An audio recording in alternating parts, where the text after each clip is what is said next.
Assalamu alaikum. In the previous video, we discussed the bivariate analysis of numerical variables. In this video, we are going to learn about the bivariate analysis of categorical or qualitative data. Relationship between qualitative variables are studied using cross-tabulation tables or crosstabs, which are also sometimes known as contingency tables. Two-way cross-tabulation tables allows us to study the relationship between two variables, and we can have multi-way cross-tabulation tables to study relationship between multiple categorical variables. Cross-tabulations record the frequencies or percentages of different categories with respect to each other, and this can be demonstrated with the help of this example that you see on the screen. Here we are studying two variables. One is section, and the other one is the shifts. So for sections, we can have 4 different values, A, B, C, and D. And for the shifts, we have 2 different values, morning shift and night shift. And then you see a column at the end, which is with this header as total, and there is a row which has the same header as total.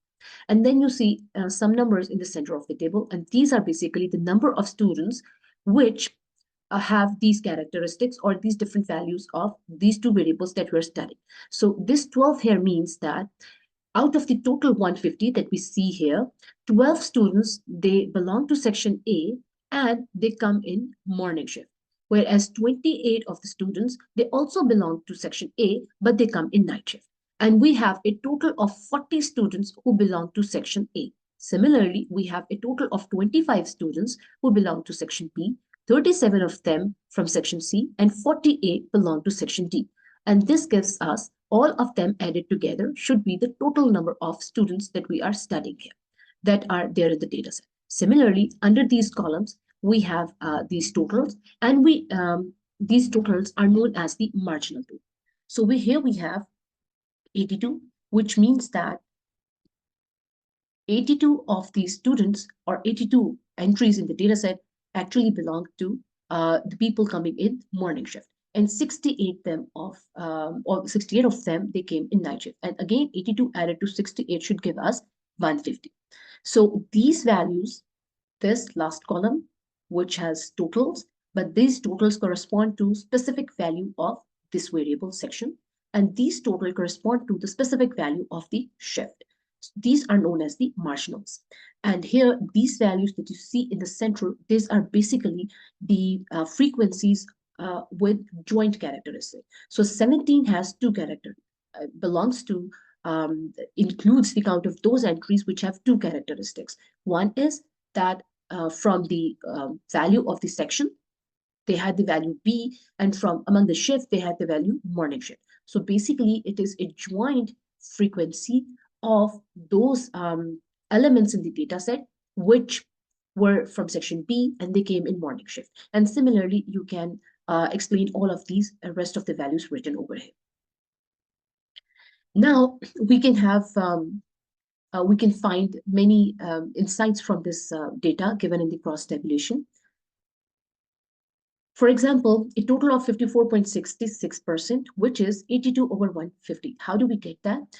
They work in morning shift. How do we get that? It is, here we see that the total count of people or records appearing under morning shift are 82. So this means that out of the 150, 82 of the students, they are coming in morning shift. So the total frequency of people coming in morning shift is 82 over 150, which is calculated as 54.66%. Then 32% of these workers of section B come in night shift. Now we are actually focusing on people that belong to section B. So we need to find a total which corresponds with this row, which is the number of students who belong to section B. And then we need to find out the proportion of those people which belong to section B, the proportion of them who come in night shift. So here we see an 8. So this value 8 is those students from section B, and the total strength of section B is 25. So the proportion of people from section B who come in night shift is 8 over 25. So here the frequency is calculated with respect to the total count of section B. Then similarly, section C workers make 24.66 of the total workers. So if you need to find out the total frequency of section C workers, Here we see it as 37, which is the total count, irrespective of which shift they are appearing in. We have the total count of people included in section C as 37. So the proportion or frequency of section C student is 37 over 150, and we get it as 24.66. And many much other relationship you can learn from this contingency table. Take a look at this example. We have an instructor wanted to see if there's a relationship between gender of a student and them choosing between machine learning or graphics design as elective course in semester 3. She surveyed 40 students, including 22 girls.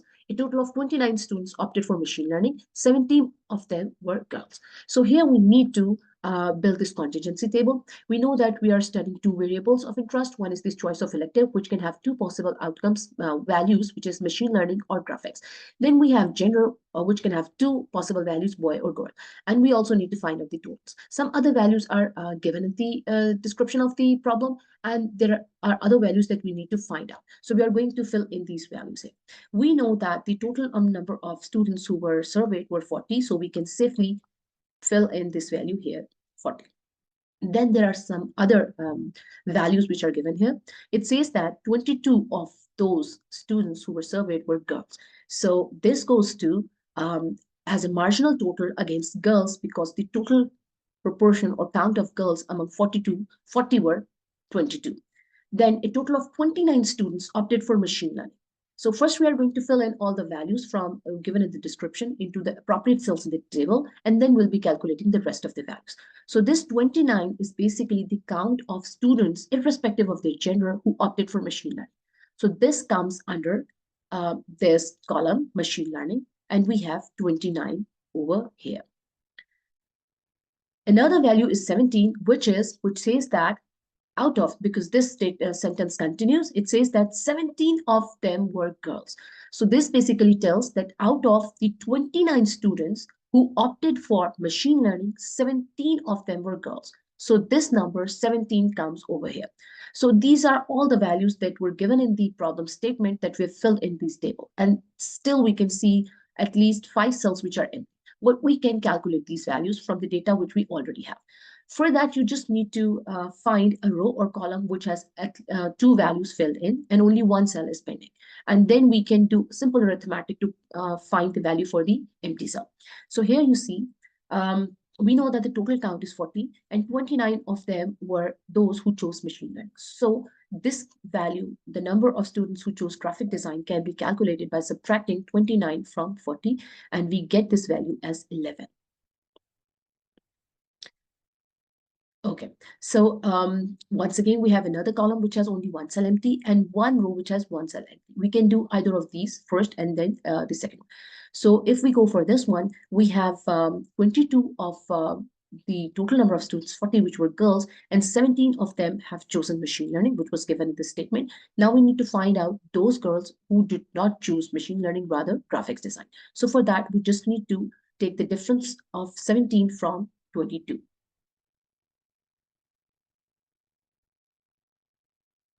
And we get this value as 5.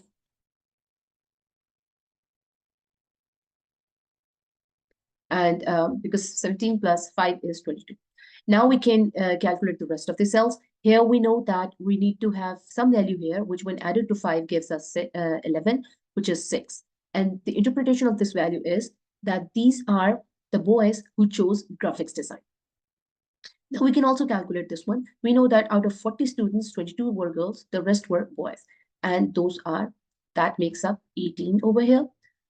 And then we can easily calculate this one, which is 12. And since I used this row to calculate 12, I can verify this value by adding these up and verifying that this value is equal to the marginal that I have already put in the marginal total cell. So 12 plus 17 is 29 here, 12 plus 6 is 18, and all of the values, they add up appropriately. So we get this contingency table. Now we can make learn the relationships between them. You can find out the frequencies, relative frequencies and proportions. If you want to find out what percentage of the total number of students who were actually surveyed chose machine learning. So that would be the total count of those who opted for machine learning divided by 40. So that is going to be 29 over 40. If you want to find out the proportion of boys who chose graphics design, then you need to look for the marginal total of the boys, which is 18. So the total frequency count here is 18. And among those, how many of them chose graphics design? That is 6. So it is going to be 6 over 18, which is 1 by 3. So about 1/3 of the boys they chose graphic design, and so on. So if you are given this contingency table, you can find out proportions and relative frequencies accordingly by taking up values from the appropriate cells. If the overall frequencies to be relative frequencies to be determined, you are going to pick up the suitable number, suitable cell, find that count from there, and divide it by the total count. And if it is to find out the proportion for a certain category, such as a boy or girl, or from these choices of electives, then you're going to look up a marginal cell. So for example, if the question is to find out what proportion of the students who chose machine learning were girls, so here we are looking at the total count of 29, which is those students who chose machine learning. And we need to find out among this category, we need to find out what proportion of this were girls. So those were 17. So this is going to be 17 over 29. There are many other things that you can learn from this table. Let's fill those up back again. These are the values that we already calculated. And now some more insights. More than 77% of the girls opted for machine learning. How we calculate that? The girls' total is 22, which is the marginal total for girls, and 17 of them opted for machine learning. So we calculate the percentage or proportion of girls who opted for machine learning is 17 over 22. Of the students who opted for graphics design, more than 50% were boys. How? You look at the category or marginal total for the graphics design, which is 11, and then 6 of them were boys, so 6 over 11, which is more than 60%, were boys. Only 27.5% opted for graphics design of the overall students. So here we see the marginal total of graphics design as 11, and it is how to calculate the relative frequency against the total. It is 11 over 40, which is 27.5. So the only this proportion of the total students, they opted for graphics design. Okay, before we close this lesson, please see that if you need to find out whether relationship exists between two qualitative variables, such as we have seen here, there are other things that we need to do. From the contingency table, we can have a few insights. We can find out the relative frequencies and proportions, but to find out whether there is a relationship between the choice of elective and the gender, we need to perform some other statistical methods. One of them is just statistical testing, and we'll cover a part of it in towards the end of this course. However, we're going to provide you with a link that you may study at your own and learn those things ahead of time.